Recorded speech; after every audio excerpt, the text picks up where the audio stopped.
Hello bookworms, I'm Becca and today I'm going to be doing my June wrap-up.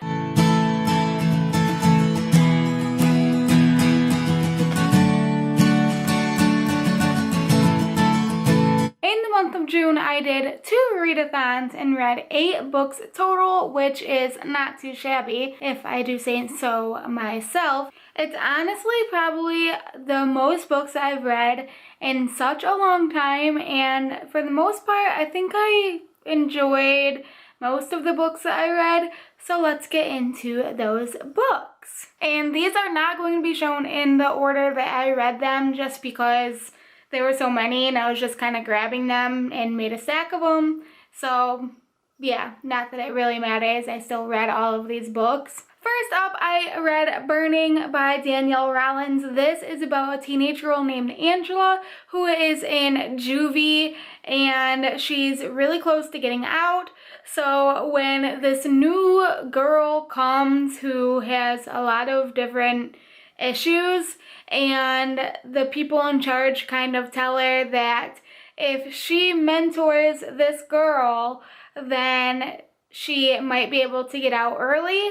She agrees to do it, but then finds out that this girl is not everything that she seems to be, and there's some really weird things that start going on in the juvenile detention center.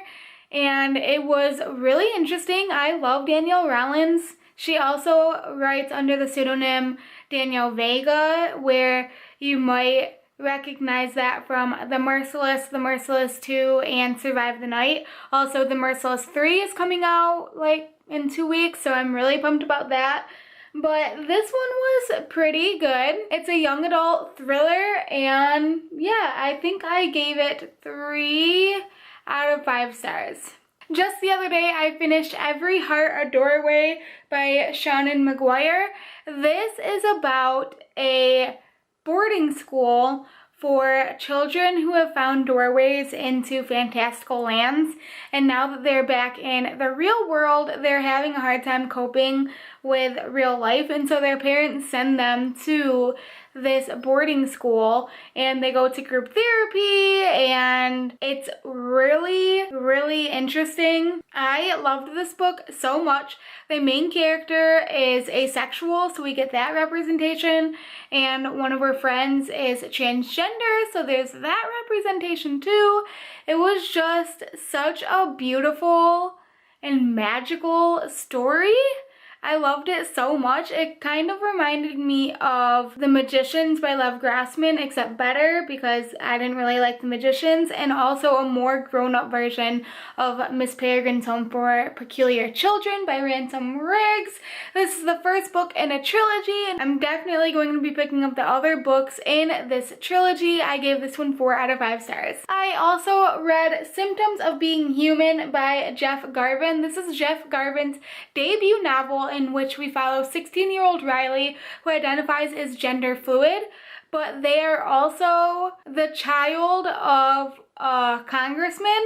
Their dad is running for office, so they are trying to keep their gender identity a secret. No one in their life knows that they identify as gender fluid. Their parents just kind of think they have a lot of weird anxiety or something.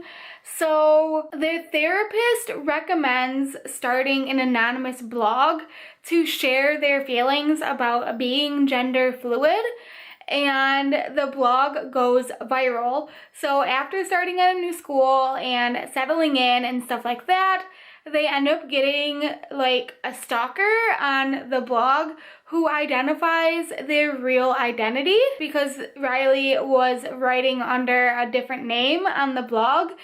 So that was crazy. There's definitely a trigger warning for being outed, if that is something that triggers you in any way, as well as suicide, depression, anxiety, stuff like that.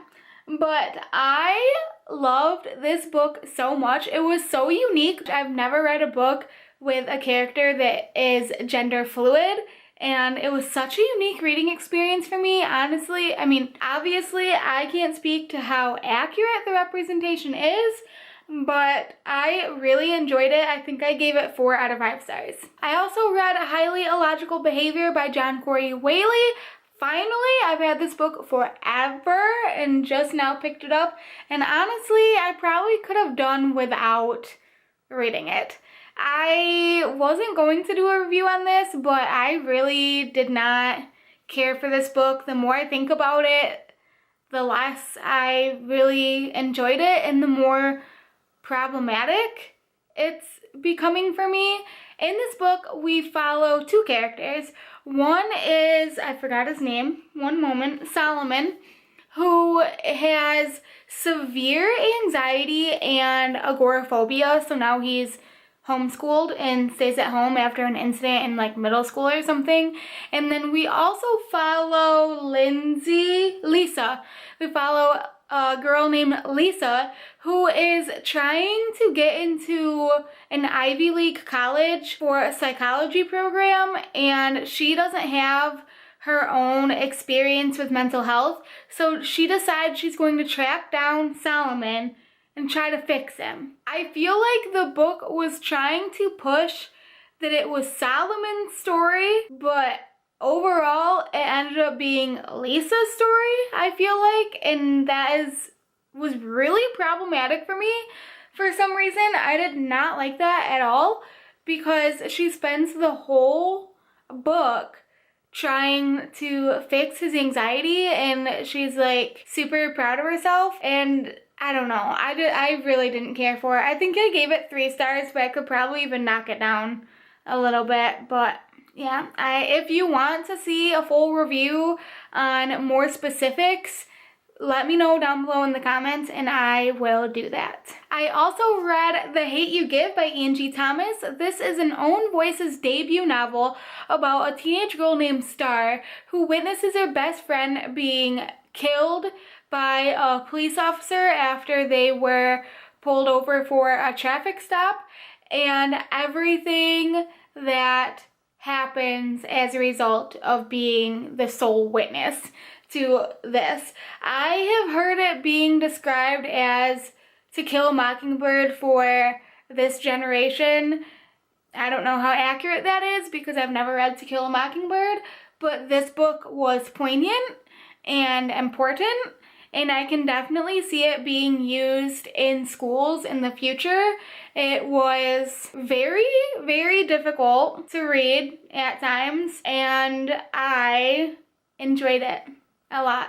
I really enjoyed my reading experience with this book, and I cannot wait to read more from this author if she chooses to publish more in the future.